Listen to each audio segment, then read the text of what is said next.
Hello my dear friend, स्वागत है आप सभी का हमारे YouTube channel target for BSPSCL में, जहां हम लोग टारगेट BSPSCL टेक्नीशियन के थ्री का प्रैक्टिस सेट आज हम लोग बनाएंगे 83 नंबर। तो आइए हम लोग स्टार्ट करते हैं प्रैक्टिस सेट 83। तब तक आप हमारे चैनल पे अगर पहली बार आए हैं तो हमारे चैनल को सब्सक्राइब जरूर करें, ताकि मैं जो भी वीडियो डालूँ वो वीडियो का नोटिफिकेशन जो है आपके पास सबसे पहले पहुँच जाए। तो आइए हम लोग स्टार्ट करते हैं सेट नंबर 83 का क्वेश्चन नंबर 1 से। तो यहाँ पे कह रहा है क्वेश्चन नंबर 1 कि निम्नलिखित में से कौन से प्लांट की उत्पादन पूर्व अवधि अधिक होती है। तो कौन से प्लांट की, तो ये हो जाएगी बड़ा जल विद्युत संयंत्र की। इलेक्ट्रिक रूम हीटर कन्वर्टर में निम्नलिखित में से कौन सा ऊर्जा रूपांतरण होता है। कौन सा ऊर्जा रूपांतरण होता है, तो कौन सा होता है मेरे प्यारे दोस्तों, तो ये होता है आपका रेसिस्टेंस हीटिंग। जब लोड प्रतिरोध स्रोत प्रतिरोध के बराबर होता है, कह रहा है कि जब लोड प्रतिरोध स्रोत प्रतिरोध के बराबर होता है तो निम्न में से कौन सा अधिकतम होता है। तो कौन सा अधिकतम होता है, क्या अधिकतम होगा, तो पावर जो है अधिक हो जाएगा। एक सामान्य उत्तेजना के साथ चल रहा सिंक्रोनस मोटर लोड में परिवर्तन समायोजित करने के लिए निम्न में से किसमें परिवर्तन लाता है। तो किसमें परिवर्तन लाता है दोस्तों, तो ये आर्मेचर करंट में परिवर्तन लाता है। एक टू वे स्विच कनेक्शन का इस्तेमाल आमतौर पर निम्न में से किस लिए किया जाता है। तो ये किया जाता है आपका सीढ़ी की वायरिंग के लिए। 10 स्क्वायर mm के नॉमिनल कंडक्टर क्षेत्र में 1.1 kV expel insulated single conductor के एल्युमिनियम केबल के लिए करेंट रेटिंग क्या है। तो करेंट रेटिंग क्या है मेरे प्यारे साथियों, तो करेंट रेटिंग जो हो जाएगा इसका आपका 10 मल्टीप्लाई, इसका करेंट रेटिंग जो हो जाएगा क्या होगा, तो ये करेंट रेटिंग इसका हो जाएगा 55 हो जाएगा। क्या हो जाएगा दोस्तों, 55 हो जाएगा। विभिन्न ऊर्जा संयंत्र के संबंध में कौन सा कथन सही है। कौन सा कथन सही है, कौन सा कथन जो है इसमें आपका सही है, तो हम लोग देखते हैं 7 का। कह रहा है कि यहाँ पे भाप द्वारा संचालित ऊर्जा संयंत्रों की चालू लागत परमाणु ऊर्जा संयंत्र से बहुत कम है। ये गलत है, ठीक है। भाप द्वारा संचालित ऊर्जा संयंत्रों में ईंधन परिवहन के लिए कोई लागत की जरूरत नहीं होती है। ये भी गलत है। परमाणु ऊर्जा संयंत्र जो है हमेशा आबादी वाले क्षेत्रों में स्थित होता है, तो ये कभी भी आबादी वाले क्षेत्र में स्थित नहीं होगा। परमाणु ऊर्जा संयंत्रों की रख रखाव लागत डीजल ऊर्जा संयंत्र से ज़्यादा है, क्योंकि बेहद कुशल कर्मियों की इसमें ज़रूरत होती है। ये 100% सही है, तो आपका ये आंसर हो जाएगा ऑप्शन नंबर डी। हेलिकॉल क्वाइल्स का इस्तेमाल आमतौर पर किसके लिए किया जाता है। हेलिकॉल क्वाइल्स जो होता है ये बड़े ट्रांसफार्मर के निम्न वोल्टेज वाइंडिंग के लिए, जो बड़े ट्रांसफार्मर होता है उसमें निम्न वोल्टेज जो होता है उसके लिए इसका प्रयोग किया जाता है। इंसुलेशन इंजीनियरिंग में परावर्तक कारक को किस प्रकार परिभाषित किया जाता है। तो किस प्रकार परिभाषित किया जाता है, तो ये ऑप्शन नंबर डी, परावर्तित प्रकाश का आपतित प्रकाश से अनुपात। नेक्स्ट देखेंगे मेरे प्यारे दोस्तों, कम वोल्टेज उपकरण 440 वोल्ट पर मेगर टेस्ट करने के लिए पर्याप्त वोल्टेज रेटिंग क्या है। तो पर्याप्त वोल्टेज रेटिंग जो हो जाएगा आपका 500 वोल्ट हो जाएगा। यहाँ पे कह रहा है कि किसी सर्किट ब्रेकर पर किए गए शॉर्ट सर्किट जांच में सिंगल फ्रीक्वेंसी ट्रांसिएंट पर निम्नलिखित रीडिंग प्राप्त करता है। क्या रीडिंग प्राप्त करेगा, तो ये जो है आपका कौन सा रीडिंग प्राप्त करता है, तो ये करता है आपका पीक रीस्टार्टिंग वोल्टेज तक पहुंचने का समय 50 second, peak starting voltage 125 kV, 125 kV। तो कह रहा है कि RR भी कितना होगा, तो RR भी आपका कितना हो जाएगा, तो ये हो जाएगा 2.5 kV, यानी कि इसका ये क्या है 2.5 गुना है, यानी कि 125/50 करेंगे तो 2.5 आ जाएगा। वह वायरिंग सिस्टम कौन सा है जो बिजली के झटकों से मुक्त है, तो बिजली के झटके से मुक्त कौन है, केसिंग और कैपिंग वायरिंग। अंतर्राष्ट्रीय मानक IEC 6061 के अनुसार अर्थ लीकेज करंट का अधिकतम सीमा कितना है, तो इसका अधिकतम सीमा जो है दोस्तों कितना है, तो इसका अधिकतम सीमा हो जाएगा आपका 1 मेगा ओम हो जाएगा। निम्नलिखित में से कौन सा कथन एयर ब्लास्टर सर्किट ब्रेकर का एक अलाभ है, निम्नलिखित में से कौन सा कथन एयर ब्लास्ट सर्किट ब्रेकर का एक अलाभ है, तो कौन है, तो ये हो जाएगा option number A. Option number A, इस प्रकार के सर्किट ब्रेकर से आग के खतरे की संभावना होती है, आग के खतरे की संभावना होती है। एक इंडक्शन मोटर ड्राइव के लिए वेरिएबल वोल्टेज वेरिएबल फ्रीक्वेंसी की आपूर्ति के लिए यदि रेक्टिफिकेशन अनियंत्रित है तो वोल्टेज और फ्रीक्वेंसी निम्न में से किससे नियंत्रित किए जा सकते हैं, तो ये किससे नियंत्रित किए जा सकते हैं, तो ये जो है आपका 50 का क्या हो जाएगा, पल्स विथ मॉड्यूलेटेड इन्वर्टर से। ओवरहेड कंडक्टर के कारण पोल को खिंचाव से बचाने के लिए प्रयुक्त विपरीत दिशा में किया जाने वाले वायर को क्या कहते हैं, तो क्या कहेंगे, तो इसको हम लोग स्टे वायर कहेंगे। सिंगल कोर केबल के पैरावैद्युत में, सिंगल कोर केबल के पैरावैद्युत में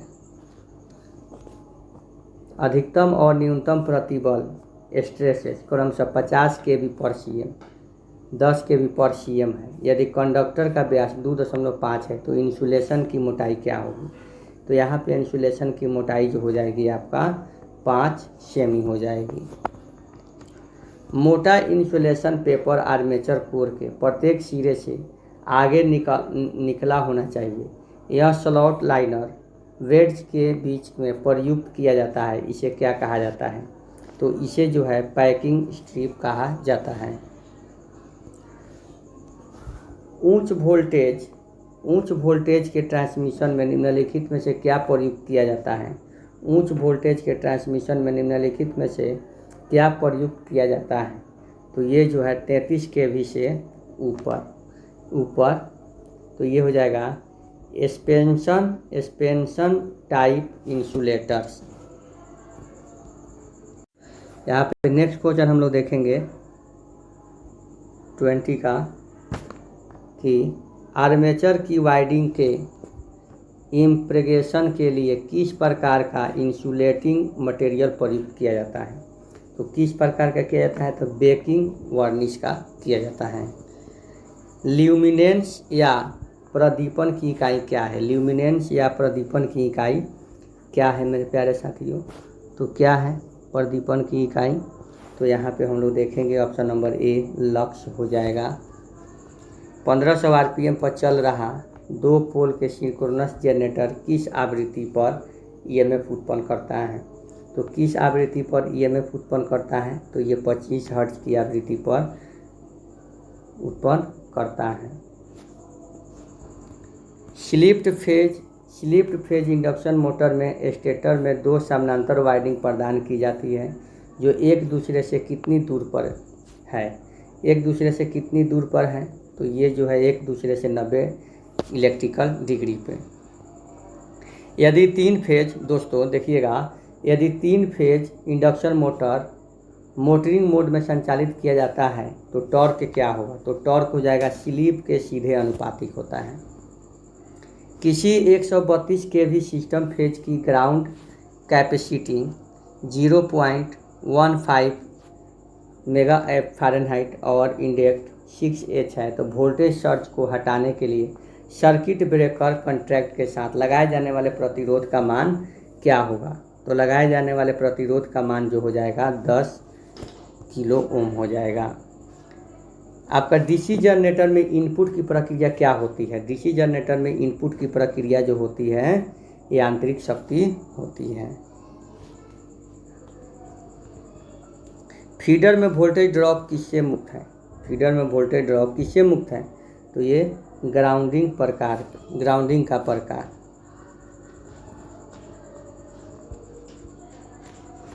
यहाँ पे हम लोग देखेंगे यहाँ पे कि दिए गए विकल्प में छांट करना है। एक में सर्ज टैंक का मुख्य कार्य पेन स्टॉक में पानी के टंकन प्रभाव को कम करना। पेन स्टॉक प्रवेश क्रिया से और फोरवे के टरबाइन तक पानी लेने के लिए एक नाली प्रणाली है। तो कौन इसमें सही है? तो इसमें हो जाएगा आपका ऑप्शन नंबर ए, 1 सही है और 2 सही है। इंजीनियरिंग ड्राइंग के डैश रेखाएं, इंजीनियरिंग ड्राइंग की डैश रेखाएं क्या प्रतिनिधित्व करते हैं? डैश रेखाएं क्या प्रतिनिधित्व करते हैं? तो ये जो है छिपे हुए किनारे। यहाँ पे कह रहा है कि यहाँ पे हम लोग देखेंगे कि बोर्ड पर ड्राइंग शीट को स्थिर करने के लिए निम्नलिखित में से क्या प्रयुक्त नहीं किया जाता है? क्या प्रयुक्त नहीं किया जाता है? तो धागा। बोर्ड पर ड्राइंग शीट को स्थिर करने के लिए धागे का प्रयोग नहीं किया जाता है। थर्मल पावर प्लांट टरबाइन की स्थिति क्या है?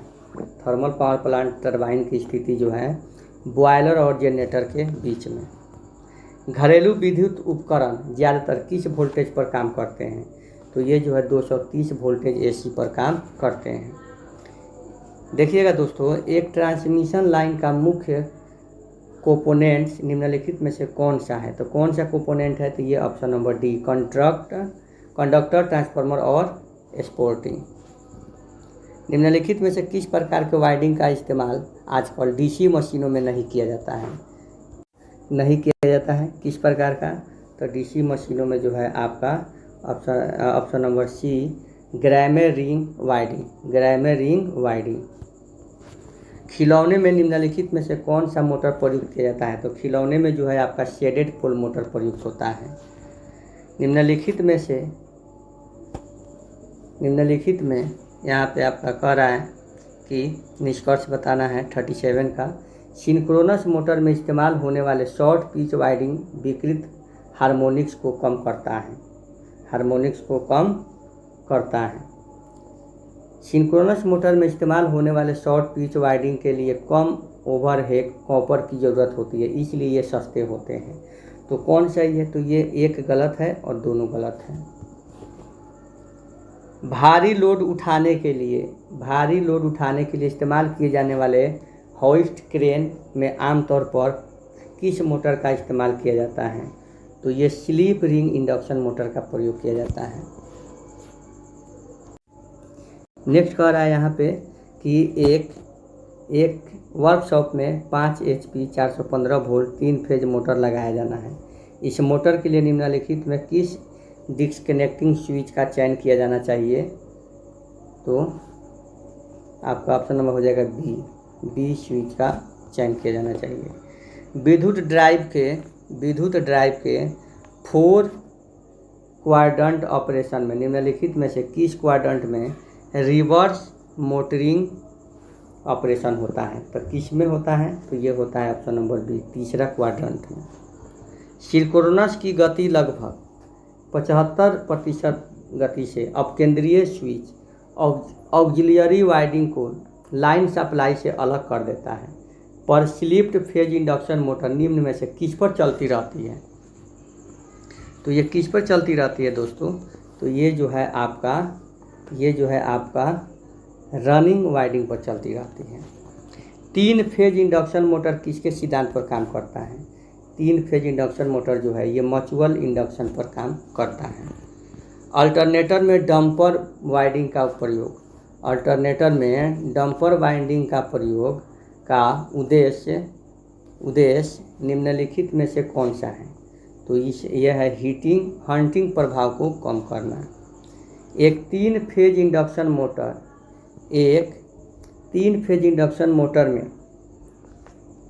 मोटर में सेल्फ स्टार्टिंग होती है, सही है। कम्यूटेटर्स और ब्रश न होने के कारण आर्मेचर प्रक्रिया कम और ब्रश स्पार्किंग जिसमें चिंगारी निकल सकती है, सही है। निर्माण में गैर किफ़ायती और मजबूत है, ये गलत है। रख रखाव में आसान है, सही है। रख रखाव में आसान है, सही है। निर्माण में किफ़ायती और मजबूत है, सही है। सेल्फ स्टार्टिंग नहीं है, गलत है। तो हमारा क्या हो जाएगा आंसर? तो ये हो जाएगा 1 2 4 5, 1 2 4 5 किसमें? Option number 2। विद्युत उत्पादन संयंत्र में बिजली हमेशा इस पर उत्पन्न होती है, किस पर उत्पन्न होती है? तो ये होती है ऑप्शन नंबर बी, नियत आवृत्ति पर। नेक्स्ट देखेंगे, एक ऑटो ट्रांसफार्मर में क्या होता है? तो एक वाइंडिंग होता है। एक ट्रांसफार्मर में ऊर्जा प्राइमरी से सेकेंडरी वाइंडिंग में किस माध्यम से अंतरित होती है? तो ये चुंबकीय फ्लक्स के माध्यम से। यदि 230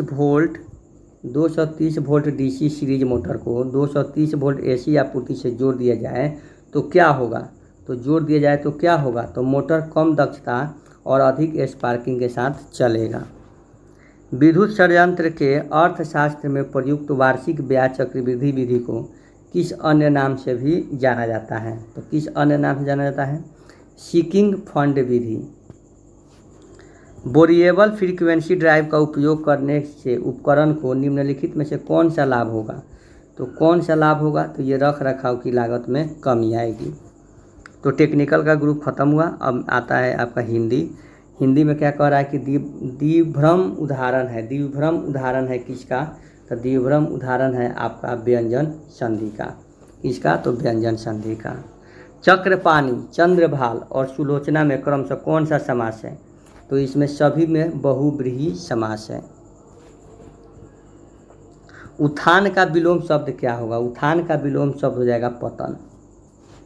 मीनाक्षी का पर्यायवाची शब्द क्या होगा? तो मीनाक्षी का पर्यायवाची शब्द सबको पता है, दुर्गा। रवि रोज मंदिर जाता है, वह ईश्वर को मानता है। रेखांकित अंश के लिए एक शब्द बताइए। वह ईश्वर को मानता है यानी कि वह आस्तिक है। चिराग तले अंधेरा लोकोक्ति का अर्थ क्या है? तो चिराग तले अंधेरा लोकोक्ति का अर्थ है कि निकट के दोष को न देख पाना। हरि मोहन अपनी बहन को पुस्तक देता है। वाक्य में रेखांकित पद में कौन सा कारक है? तो को जो है, तो कौन सा को है? तो संप्रदान कारक है। संग्राम में कौन सा उपसर्ग है? संग्राम में आपका सम उपसर्ग है। देखेंगे दोस्तों यहाँ पे, दिवसावसान का समय मेघमय आसमान से उतर रही है, वह संध्या सुंदरी परी सी धीरे धीरे। तो इसमें कौन सा अलंकार है? तो इसमें जो है आपका मानवीकरण अलंकार है दोस्तों। जयद्रथ वध किसकी रचना है? तो जयद्रथ वध जो है ये मैथिली शरण गुप्त की रचना है। नेक्स्ट में अब आता है रीजनिंग सेक्शन में क्या कहता है कि परीक्षा किसके अधीन अंडर में होता है? तो ये निरीक्षक का होता है। परीक्षा किसके अंडर में? निरीक्षक के अंडर में। तो वैसा ही क्या होगा, चुनाव भी होता है पर्यवेक्षक के अंडर में। यहाँ पे अब कह रहा है कि ब्लड रिलेशन का क्वेश्चन है, इसमें पी क्यू का भाई है। पी जो है क्यू का भाई है, ठीक है। एस पी का पिता है, एस क्या है? पी का पिता है। आर एस का भाई है, आर एस का भाई है। यदि टी आर की माता है, टी जो है आर की माता है, तो पी टी से किस प्रकार संबंधित है? तो पी टी का पोता हो जाएगा। तो पी टी का क्या हो जाएगा? पोता हो जाएगा। नीचे घन दिए गए हैं, तो देखिए 4 के विपरीत कर रहा था। 4 दिया हुआ है, तो 4 के पहले 3 और 6 है, तो 3 और 6 नहीं होगा। 2 और 5 भी है, तो 2 और 5 नहीं होगा, 4 नहीं होता, 1 बच रहा है, तो 1 हमारा आंसर होगा। अब 1 हम देखेंगे किस ऑप्शन में है। यहाँ पे हमारा किस ऑप्शन हो जाएगा? ऑप्शन हो जाएगा option number A. Option number क्या हो जाएगा? ए। क्या हो जाएगा? Option number A. अब देखेंगे डी के एम। तो देखिए डी 4 और 2 6, 6 और 2 8, 8 और 2 10, 10 और 2 12, 12 यानी कि एल। अब देखिए 11 10 9 8 7, 7 यानी कि जी, तो एल जी। ठीक है। 13 3 16, 16 3 19, 19 3 22, 22 3 25 यानी कि वाई, एल जी वाई।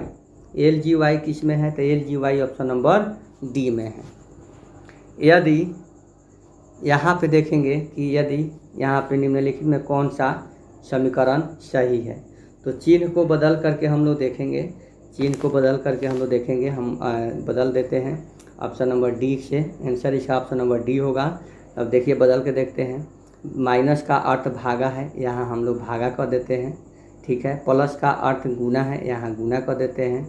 भागा का अर्थ घटाना है, यहाँ घटा देते हैं। और गुना का अर्थ जोड़ है, यहाँ जोड़ देते हैं।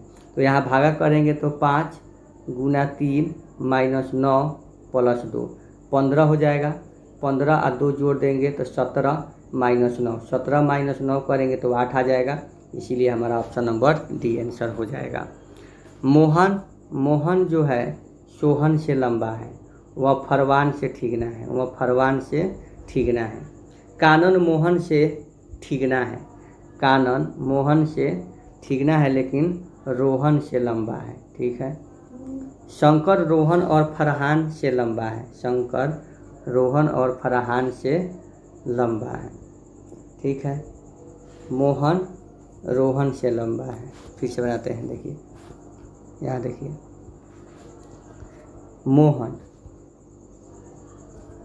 मोहन जो है आपका रोहन से लंबा है और फरहान से ठीकना है। कानन मोहन से ठीकना, कानन यानी कि के यहाँ हो जाएगा। मोहन से ठीकना लेकिन रोहन से लंबा है, तो बीच में हो जाएगा। शंकर रोहन और फरहान से लंबा है, शंकर रोहन और फरहान से, शंकर यहाँ हो जाएगा। तो इन सब में सबसे लंबा कौन है? तो सबसे लंबा यही हो गया शंकर, तो शंकर सबसे लंबा है। यहाँ पे देखेंगे आपका ऑप्शन नंबर 67, सभी स्टील लोहा है। सभी स्टील क्या है? सभी स्टील आपका यहाँ पे बनाएंगे, सभी स्टील क्या है? लोहा है। तो क्या है? सभी स्टील क्या है? लोहा है। सभी स्टील आपका लोहा है, तो कोई लोहा ठोस नहीं है। कोई जो लोहा है ये क्या है? ठोस नहीं है। कोई लोहा ठोस नहीं है, तो कोई लोहा ठोस आपका नहीं है। तो कोई स्टील ठोस नहीं है, एकदम सही है। कुछ लोहा स्टील है, ये भी सही है। यानी कि क्या हो जाएगा? हमारा ऑप्शन नंबर सी हो जाएगा। दोनों निष्कर्ष सही है। नीचे दिए गए विकल्प में से संबंधित संख्या ज्ञात कीजिए। तो देखिए यहाँ पे 303 का है 343, 243। तो यहाँ पे देखिए 3 के पावर 5 है 243, तो 5 के पावर भी 5 करेंगे तो हमारा 3125 आएगा। उस विकल्प का चयन करें जो रिक्त स्थानों की पूर्ति करके दी गई श्रेणी को पूर्ण करेगा। तो देखिए 5 3 8, ठीक है, 5 3 8, 8 से 30 बढ़ रहा है, 30 से 180 बढ़ रहा है। ठीक है। देखिए यहाँ पे ये देखिए 5 2 से गुना करके 10, 2 माइनस कर दे रहा है। फिर 4 से गुना कर रहा है, 4 से गुना करके 2 माइनस कर रहा है, 30 आ रहा है 30। फिर 6 से गुना कर रहा है, 6 से गुना करके फिर माइनस करेगा तो 178 आ जाएगा।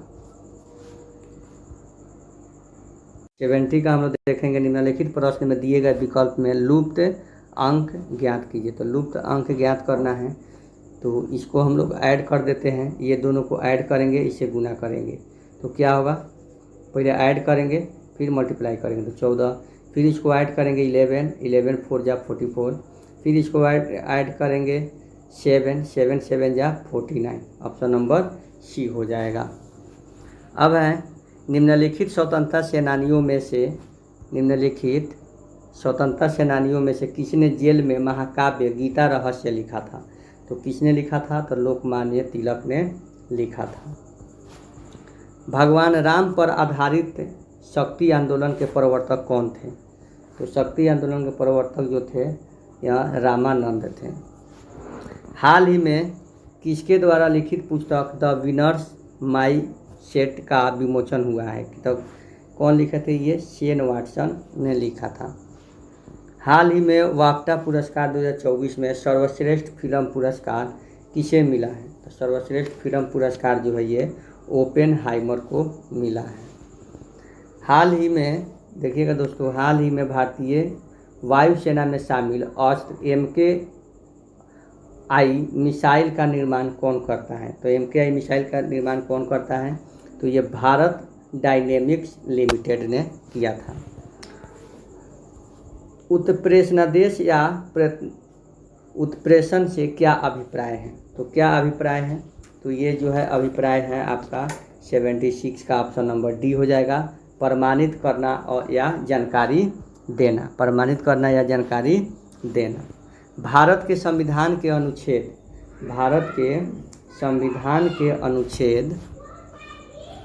अनुच्छेद किसके अनुसार अंग्रेजी देश के सभी उच्च न्यायालयों में आधिकारिक भाषा है? तो किसके तो ये जो हो जाएगा अनुच्छेद 348 के 1। भारतीय संविधान के अनुच्छेद 30 में किन अल्पसंख्यकों का उल्लेख है? तो किस अल्पसंख्यक का उल्लेख है? तो ये भाषाई और धार्मिक। ओजोन परत मुख्यतः कहाँ अवस्थित रहती है? तो ओजोन परत जो है मुख्यतः आपका स्ट्रेटोस्फीयर में अवस्थित है। नेक्स्ट देखेंगे दोस्तों कि निम्नलिखित में से किस राज्य में अंचार झील स्थित है? अंचार झील किस में स्थित है? तो जम्मू और कश्मीर में। यहाँ पे इंग्लिश का हम लोग देख लेंगे।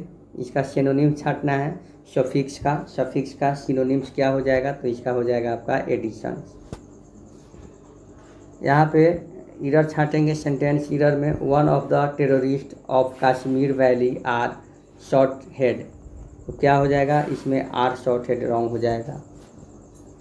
नेक्स्ट है select the most appropriate word fill in the blanks. तो यहाँ पे इसमें क्या हो जाएगा? Around 60 band colourful dash took part in the Notting Hill carnival. तो इसमें हो जाएगा आपका कस्टम्स। इसका वन वर्ड एडम्स का वन वर्ड चुनना है। Not one's cup of tea. Not one जो इसका आंसर हो जाएगा option number D. Not one choice of performance. Not one choice of preference. Select the word which means by the same as the group of the given word. An old unmarried woman. Old unmarried women को क्या बोला जा सकता है? Spinster बोल सकते हैं। Computer section में कह रहा है कि किस ग्राफिक्स मल्टीमीडिया और प्रेजेंटेशन पैकेज का एक उदाहरण है? तो कौन है उदाहरण? तो ये कोरेलड्रा है। आगे है नेक्स्ट क्वेश्चन कह रहा है कि MS वर्ड किसका उदाहरण है? तो MS वर्ड जो है ये आपका एप्लीकेशन सॉफ्टवेयर का उदाहरण है। MS वर्ड 2007 में पेज को पोर्ट्रेट लैंडस्केप लेआउट के बीच स्विच करने के लिए प्रिंट प्रीव्यू के अंतर्गत निम्नलिखित में से किस विकल्प का उपयोग किया जाता है? तो ये ओरिएंटेशन। किसी वाक्य में शब्दों के बीच रिक्त स्थान को छोड़ते हुए केवल शब्दों को रेखांकित करने के लिए आप माइक्रोसॉफ्ट वर्ड में किसे दबा सकते हैं? तो किसे दबा सकते हैं? तो ये Ctrl+Shift+W। निम्नलिखित में से कौन सा शॉर्ट सर्किट वर्ड में एक नया बैंक डॉक्यूमेंट विंडो खुलता है? तो ये Ctrl+N दबाएंगे तो एक नया पेज खुलेगा। वर्ड डॉक्यूमेंट में के अंतर्गत गलतियों को अपने आप ठीक करने वाला फंक्शन क्या कहलाता है? तो ये जो होता है ऑटो करेक्ट कहलाता है। MS एक्सेल को क्या कहा जा सकता है? तो MS एक्सेल को वर्कबुक भी कहा जाता है। यहाँ पे देखेंगे एक सेल में रखे गए छोटे चार्ट को क्या कहते हैं? एक्सेल में रखे गए एक छोटे चार्ट को क्या कहते हैं? तो उसे हम लोग स्पार्क लाइन कहते हैं। एक्सेल में पूरी वर्कशीट को निम्नलिखित द्वारा सेलेक्ट किया जा सकता है। किसके द्वारा सेलेक्ट किया जा सकता है? तो ऑप्शन नंबर बी Ctrl+Shift+स्पेस बार। माइक्रोसॉफ्ट पावर पॉइंट में एक स्लाइड का चयन करके Ctrl+D दबाने पर क्या होगा? तो Ctrl+D दबाने पे आपका आंसर हो जाएगा स्लाइड का डुप्लीकेट बन जाएगा, यानी कि एक स्लाइड से दूसरा स्लाइड बन जाएगा। एक ब्लैक स्लाइड क्या दर्शाती है दोस्तों? एक ब्लैक स्लाइड जो है क्या दर्शाती है? तो प्रस्तुति का अंत। HTML वेब पेज विकसित करने के लिए सर्वाधिक विस्तृत रूप से प्रयोग की जाने वाली संकेतक भाषा क्या है? HTML में कुछ मूलभूत टैग होते हैं, तो निम्नलिखित में से कौन सा विकल्प उस प्रकार का मूलभूत टैग नहीं है? तो ये होम जो है ये टैग नहीं होता है। एक सॉफ्टवेयर जो प्रयोगकर्ता के जानकारी के बिना उसकी गतिविधियों को ट्रैक करता है वह क्या कहलाता है? तो जो गतिविधियों को ट्रैक करता है बिना जानकारी के, तो उसे हम लोग कहते हैं स्पाईवेयर। 99 का है कि जब कंप्यूटर ऑन करते हैं तो बूट रूटीन यह टेस्ट करता है, क्या टेस्ट करता है? Power on self test. Optical character reader OCR किसका एक उदाहरण है? तो ये OCR जो है आपका ऑप्शन नंबर बी का इनपुट डिवाइस का उदाहरण है। तो दोस्तों इसी के साथ आपका ये सेट नंबर 83 का सेशन ख़त्म हुआ। फिर मिलते हैं सेट नंबर 84 के साथ, तब तक के लिए आपसे विदा लेते हैं।